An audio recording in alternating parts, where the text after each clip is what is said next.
15 years. That's how long it had been since my sister Rachel walked out of my life and took my husband Mark with her. 15 years since she left her 5-year-old son Noah, shivering on my doorstep in the middle of the night with a note that read, "Noah's sick. The doctor said he has 6 months to live. I can't do this anymore. Please don't try to find us. Just tell him I'm sorry." Now, after all that time, she stood in my living room, tan, laughing, wearing designer clothes that reeked of California vanity, with Mark standing smugly beside her. "So," she said, running a manicured hand down Mark's arm, "where's the poor kid buried?" I didn't have to answer. The front door opened, and a tall man stepped in, his hospital badge catching the afternoon light. The name read, Dr. Noah Green, Pediatric Oncology. The laughter died instantly. The silence that followed was the kind that could crush you. I watched Rachel's hand drop from Mark's shoulder like she'd just touched an open flame. Her skin went pale beneath her fake tan. Mark's smugness vanished as his mouth fell open, his eyes darting from Noah's badge to his face like he was seeing a ghost. "That's impossible," Rachel stammered. "He was dying. The doctor said he had 6 months. Noah stood there calmly, his gaze level, his voice low. "Looks like they were wrong." The moment hung in the air, heavy and electric. My heart pounded so hard I could feel it in my throat. I'd imagined this reunion 1,000 times, but nothing could have prepared me for the way it actually felt. The shock, the rage, the vindication. I turned toward Rachel, and for a moment, she looked like the little sister I'd once loved. Fragile, uncertain, caught between shame and disbelief. But that moment passed quickly. Her expression hardened into the familiar, cold arrogance I'd known since childhood. "Well," she said, recovering her composure, "this is quite the surprise, but we're not here for a family reunion." Mark, ever her shadow, cleared his throat and straightened his shirt. "We're here because your parents' estate needs to be settled." My stomach dropped. "What are you talking about?" Rachel smirked and pulled a thick manila envelope from her designer purse. She dropped it on the coffee table like she was laying down a royal flush. "Mom and Dad's will. Everything they owned, the house, the land, the investments, was left to both of us. 50-50. For a second, I thought I'd misheard. "That can't be right. You haven't spoken to them in 15 years. You abandoned your own child." Mark slid a second set of papers toward me. "It's all legal. We had it verified by our lawyers. Your parents never changed their will after we left. You both inherit equally." I could feel my pulse rising. My parents' house, the house I grew up in, the one where Noah took his first steps after chemo, where my mother taught me to bake, where my father built us a treehouse, was worth over $2 million. Add the rental properties, investments, and heirlooms, and it easily reached $4 million, and now they wanted half. Rachel leaned back, crossing her legs. "We plan to sell everything. It's only fair." That word, fair, detonated inside me. "Fair," I repeated. "You left your son to die. You left me to raise him while you ran off with my husband. And now you think you deserve anything from this family?" Rachel waved her hand dismissively. "Oh, don't be so dramatic. The kid obviously survived. You did fine." Noah took a slow step forward, his eyes icy calm. "My name is Noah, not the kid. And yes, I survived, thanks to the woman you abandoned us both for. The woman who spent years fighting for my life while you two were off drinking champagne on beaches." Rachel's lips tightened, but Noah wasn't done. "I'm a doctor now. I help children fight the same cancer I had. Today, I saved a 7-year-old girl's life." "What did you do today?" Mark scoffed. "Watch your tone. That's your mother you're talking to." Noah's expression didn't waver. "No, she's not my mother. She's the woman who gave birth to me. My mother is the one who stayed." You could have heard a pin drop. Rachel stood, her eyes blazing. "Fine. Be ungrateful. But the law's on my side. You have 1 week to agree to sell, or we'll take you to court." "Court?" I repeated, incredulous. She gave a tight, triumphant smile. "We're staying at the Lakeside Hotel. You know where to find us." She turned toward the door but paused, looking over her shoulder. "Oh, and Emma?" I blinked. "What?" "That spare bedroom where you kept Mom's things," she said, her tone syrupy sweet. "I think I'll turn it into my home office once this is all settled." The door slammed shut behind her. I stood there in the wreckage of what used to be peace, my body trembling, my mind reeling. The audacity, the sheer, heartless greed of it, left me speechless. The woman who'd left her child to die now wanted to profit off the home I'd nearly destroyed myself keeping afloat. Noah came to my side, his hand steady on my shoulder. "Mom," he said softly, "we're going to fight this." I wanted to believe him. But all I could think was how unfair the world could be. "How?" I whispered. "They have money, lawyers, power. I can barely afford the property taxes, let alone a legal battle." He squeezed my shoulder. "Then we'll find a way. You didn't give up on me when I was dying. I'm not giving up on you now." I barely slept that night. Every time I closed my eyes, I saw Rachel's smug face, heard Mark's condescending tone. By morning, exhaustion had hardened into determination. At 7 a.m., I picked up the phone and called Mr. Callahan, the family lawyer who'd handled my parents' estate for decades. He'd helped with everything from my adoption of Noah to my mother's will. He answered on the third ring.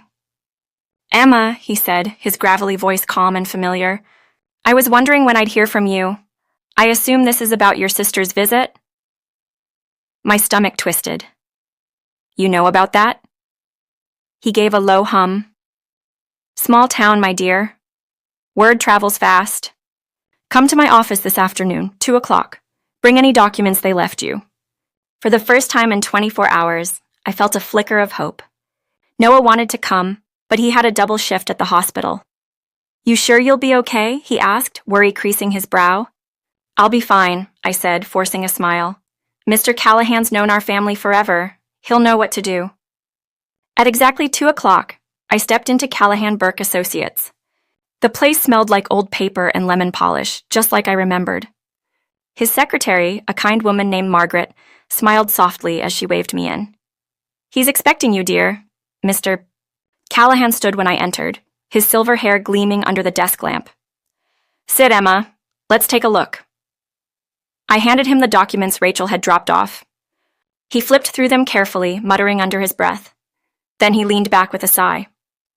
"Well," he said finally, "your parents' will is clear. Everything is to be split equally between both daughters. There's no clause for abandonment, no moral stipulations." My chest tightened. "So there's nothing I can do?" He rubbed his chin. "Not exactly. You could challenge it, argue that she forfeited her inheritance rights by abandoning the family. But it's a hard case to win, and you'd need to buy out her half of the estate. That would be about $1 million. I let out a humorless laugh.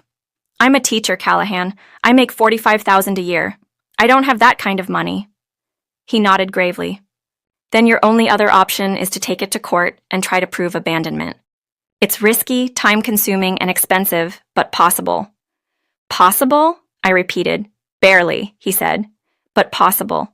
I left his office clinging to that single thread of hope, unaware that the man I trusted most was already holding the scissors to cut it. By the time I got home from Mr. Callahan's office, the weak thread of hope I'd clung to was already unraveling. Noah was waiting at the kitchen table, still in his scrubs, his stethoscope slung over the chair. He looked up from his laptop as soon as I walked in. "How did it go?" he asked. I sank into the chair opposite him, my bag sliding to the floor. "He said it's legal. Everything. The will splits the estate 50-50. He suggested I either buy Rachel out for $1 million or take her to court for abandonment." Noah frowned, leaning back. $1 million? He knows you can't afford that. I told him the same thing. The only other option he gave was a long legal battle. Expensive, risky, and probably impossible to win. For a moment, Noah didn't respond. Then he said quietly, "Something feels wrong about this." I looked at him. "What do you mean?" He rubbed the back of his neck, an old habit he had when he was thinking deeply. "It's too convenient. Rachel and Mark show up out of nowhere, perfectly prepared, and within a day, their lawyer already has documents proving their claim. Now Callahan's pushing you toward options that guarantee you lose either way." I sighed. "He's been our family lawyer for years, Noah. He handled Dad's business contracts. He helped me adopt you legally after Rachel disappeared. He's the last person I'd suspect." Noah gave a slow nod, but his eyes stayed sharp. Still, something's off. He opened his laptop again. I'm going to make a call. I have a friend from med school, Jason. His dad's a senior partner at Morrison Burke downtown. He knows how to look into this kind of thing. I wanted to protest, to tell him not to waste his time. But I didn't. Noah had learned to trust his instincts in medicine, and those instincts had saved lives. Maybe this time, they could save mine too. He made the call in the next room, his voice low and steady. I sat at the table staring at my hands, tracing the faint lines in my skin. 15 years of raising Noah on my own had left marks, invisible ones deeper than any scar. I'd survived betrayal, illness, grief, and loneliness. But this felt like the final test. When Noah came back, his face was pale. He lowered himself into the chair and whispered, "Mom, you're not going to like this." My stomach tightened. What is it? Jason's dad has access to certain transaction records, stuff related to active legal filings. He ran a check on Callahan. Noah swallowed hard. 3 days ago, Callahan received a wire transfer of $50,000 from a corporate account belonging to Mark. The words hit me like a physical blow. What? $50,000, Noah repeated, voice steady but trembling with anger. Right before Rachel and Mark showed up here. Callahan's been bought, Mom. He's working for them. For a second, I couldn't breathe. The room tilted, the edges of my vision going hazy. That can't be, I said weakly. He's known me since I was a child. He was at the funeral. He hugged me, told me everything would be okay. Noah's expression hardened. He's feeding them information. Every word you said in that office, every detail you shared, they already know. I pressed my hands over my mouth, shaking. The betrayal felt deeper than Rachel's. I'd expected her greed. But Callahan? I'd trusted him. He'd seen me through the worst years of my life. What do we do now? I whispered. We cut him off, Noah said immediately. Completely. No more calls, no more emails. We find someone new, someone with no ties to this town. But if they already know everything, then we start over, he interrupted. We fight differently this time. Smartly. I nodded, though the word fight felt hollow. My entire life had been a series of fights. For Noah's life, for financial survival, for dignity. I didn't know how much more strength I had left to give. 2 days later, a courier knocked on my door with a thick envelope stamped with a law firm's insignia. My heart dropped before I even opened it. Inside was a lawsuit. Rachel hadn't waited the week she promised. She was suing me to force the sale of the house immediately. The accusations inside made my blood run cold. The document claimed I was mentally unfit to manage the estate following our parents' deaths. It accused me of hoarding assets, neglecting property maintenance, and endangering family inheritance. Attached was a letter, allegedly from a psychologist named Dr. Walter Benson, declaring that I had been treated for severe depression and was unable to make sound financial decisions. I had never met that man in my life. My hands trembled as I read. They forged medical records, I whispered. They actually forged them.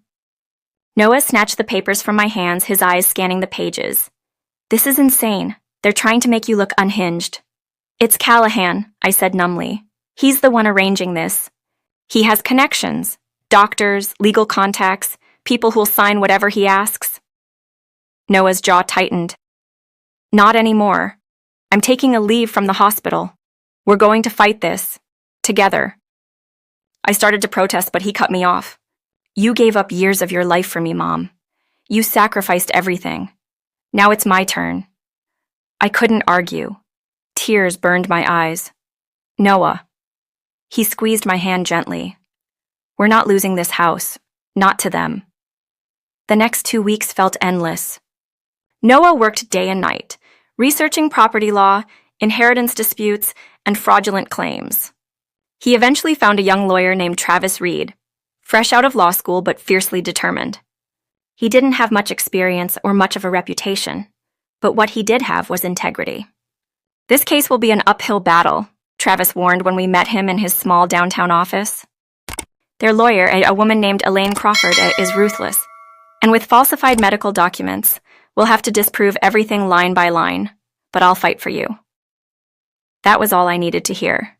When the hearing date arrived, the morning sky was the color of steel. Noah insisted on driving. We barely spoke on the way to the courthouse, the silence heavy with everything we couldn't say aloud. Rachel and Mark arrived in a black BMW, stepping out like royalty. Rachel wore a white suit that screamed money and arrogance. Her lawyer, Ms. Crawford, looked like a viper, tall, polished, with a smile that didn't reach her eyes. Travis looked impossibly young beside her, holding his briefcase like it weighed 1,000 pounds.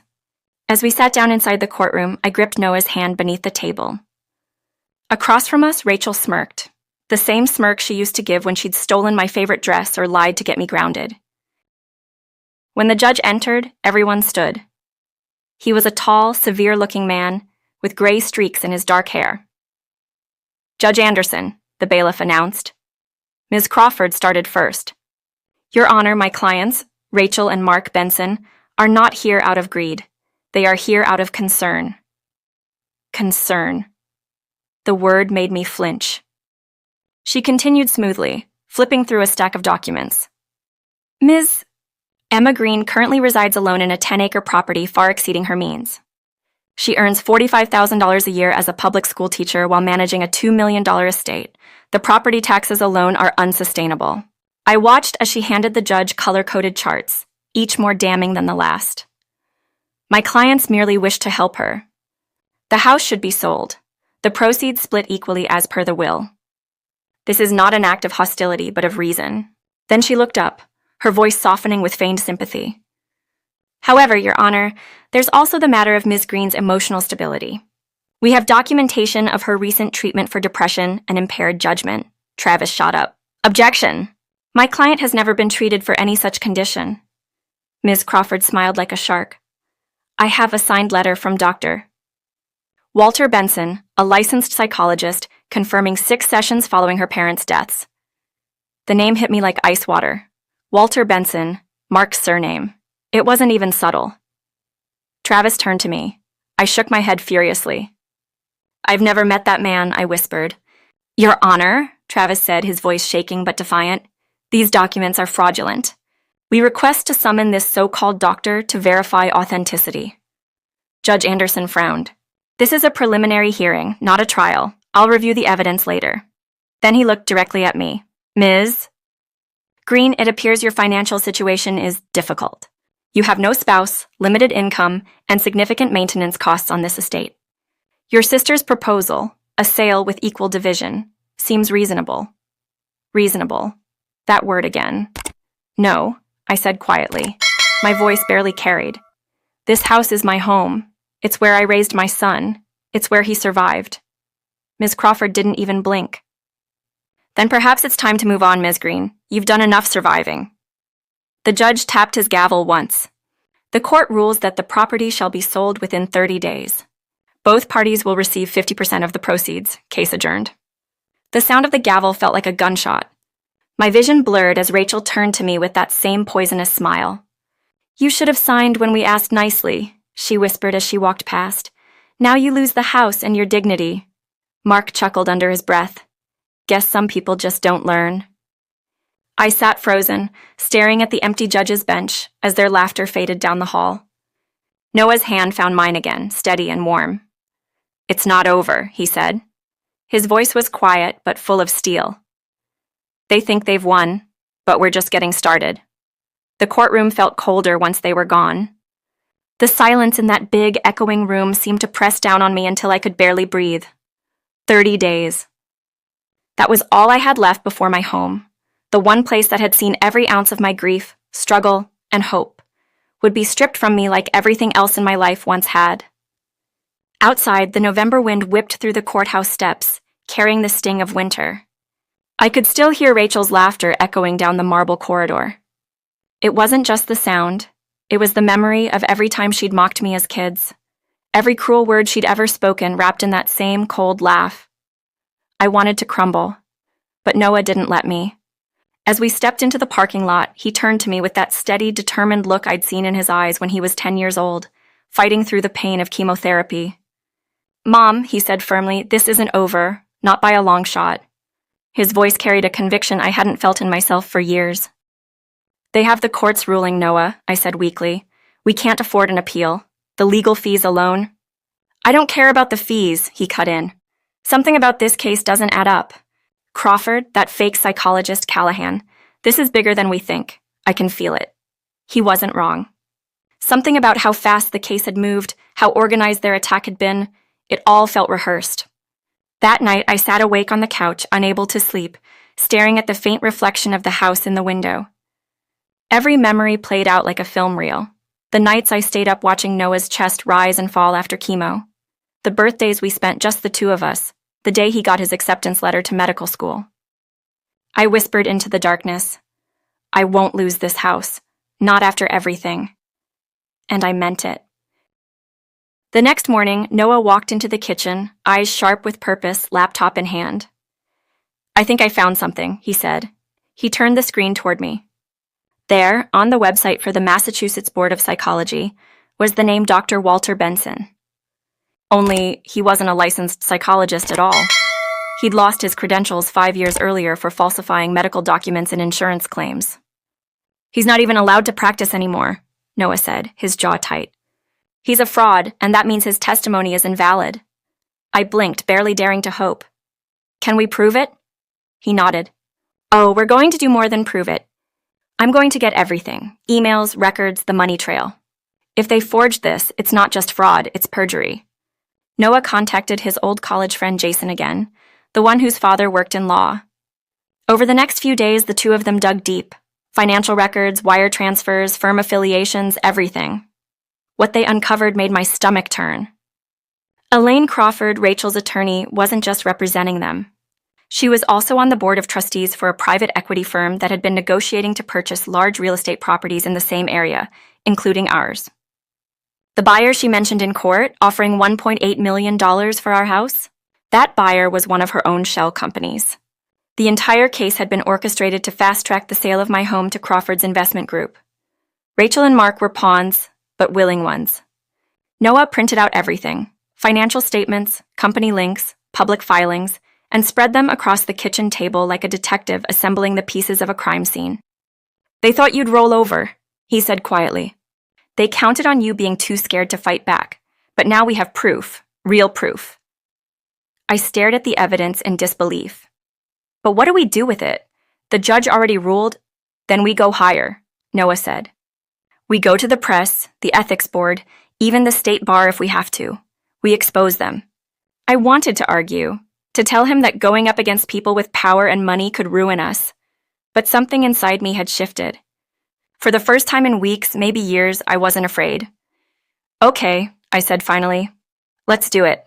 Noah contacted an investigative journalist named Sarah Connors, who worked for a Boston news outlet known for exposing corruption.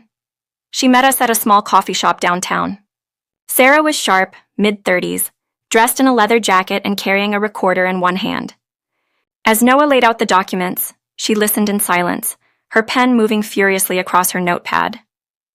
When he showed her the payment transfer from Crawford's firm to Callahan's account, her eyebrows lifted. You realize what this means, right? She said. This isn't just a family inheritance dispute. It's a legal conspiracy involving fraud, coercion, and conflict of interest. I can get this story out fast, but you need to be ready for blowback. I nodded. We've been taking blowback our whole lives. I'm ready. Within days, the story exploded online. Lawyer-client collusion exposed, estate fraud scheme targets small-town family. The article detailed everything. Callahan's bribe, Crawford's investment ties, Dr. Benson's false credentials.